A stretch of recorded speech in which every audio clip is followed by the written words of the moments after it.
das kann man. Je m'appelle Jane Mumford. Je m'appelle Dominique. Et on est de la ASLU de Lucerne. Et on est arrivé là pour voir des films et pour présenter un petit programme de notre école qui fait aussi du stop motion. Et le stop motion, j'ai vu quand j'étais très petite James and the Giant Peach, qui était un film super, mais j'ai Oublié. J'ai oublié que ça existe, et puis plus tard, quand j'ai réalisé que l'art c'est pas pour moi, je suis retournée à l'animation comme idée. Et à Lucerne, j'ai vu un film de Irmgard Waltert qui s'appelle Große Pläne, qui était aussi présenté là. Et quand j'ai vu ce film, je pensais, ah oui, en fait c'est ça que je voudrais essayer à faire. Pour moi, c'est la même chose, mais moi, j'ai vu un film de... Ah, t'es pas fan. Oui. Non, on parle du stop motion. Ouais, c'était pas un film de stop motion, c'était un film avec la technique 2D, juste dessiné. Après ça, oui, j'ai dessiné aussi. Oh, j'adore l'animation. J'aimerais beaucoup de faire ça aussi. Comment tu es arrivé dans ce festival ici? Ah, c'est une coïncidence parce que quand je suis pas... quand je fais pas l'animation, je fais aussi des trucs étranges, type comédie, cabaret. Et puis j'ai rencontré les petits chanteurs à gueule de bois. Et l'un de leurs, Lionel, m'a dit « Ah, tu sais qu'à Chaux-de-Fonds, il y a un festival de stop motion ?» Et j'ai dit « Non, je savais pas. » Et puis lui m'a donné le contact de Nathan. Et c'était divertissant de le trouver sur Facebook parce que son photo de profil, c'est un Seehund. Et je pense que c'est de Pingu. Et c'est l'épisode plus scary de Pingu que j'ai jamais vu. Parce que Pingu a un Albtraum. Cauchemar. Un cauchemar.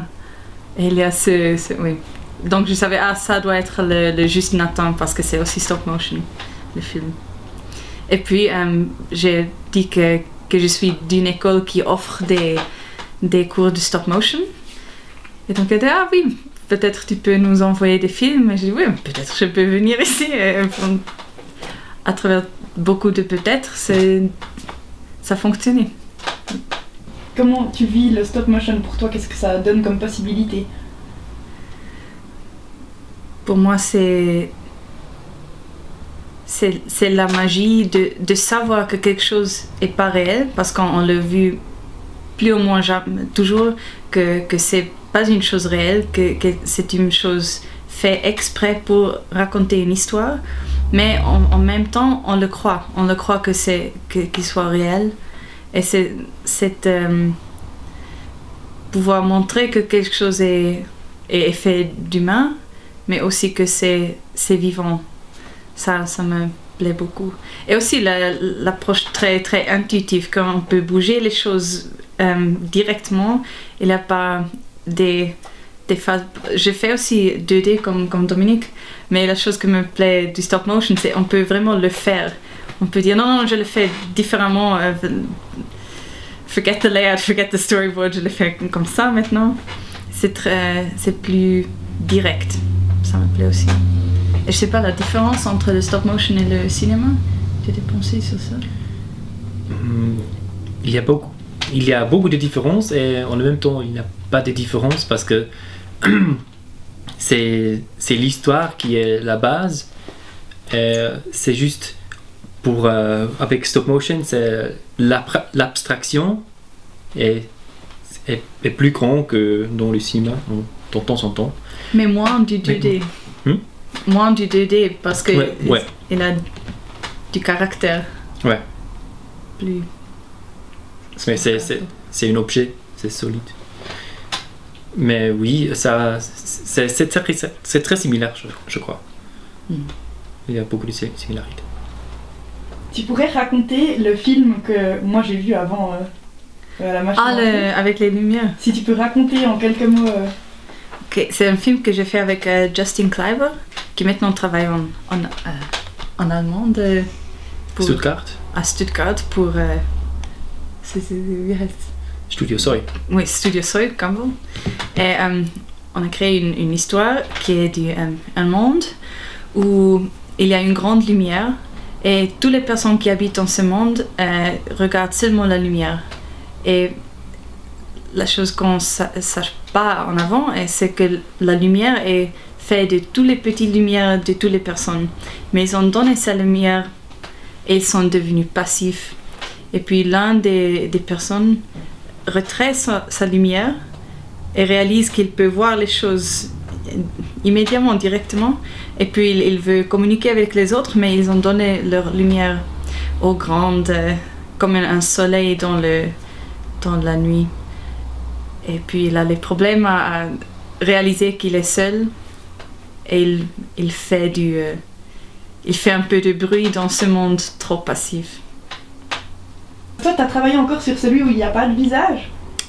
Oui, mais juste un petit peu, parce que moi, j'étais en train de faire une film moi-même, mais ça c'était 2D.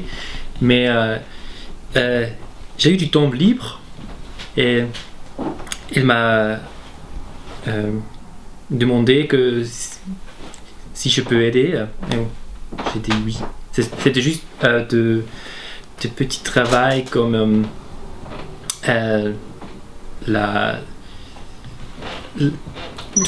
le set, oui, toutes les sets et les autres. C'est pas petit, c'était pas petit, mais un grand set. Oui, je l'ai aidé juste un petit avec le set.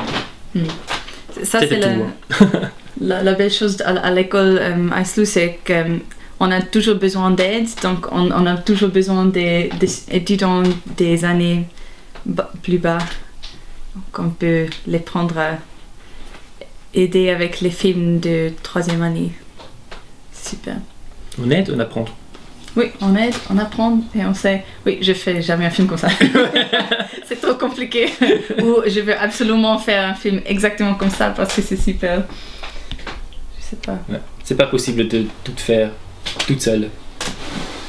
Oui, c'est possible, mais ça dure trop. Ouais. Trop. C'est forcément un travail d'équipe en fait. C'est quelque chose où il faut apprendre un peu à travailler les uns avec les autres aussi. Ouais. Bonne chance au festival.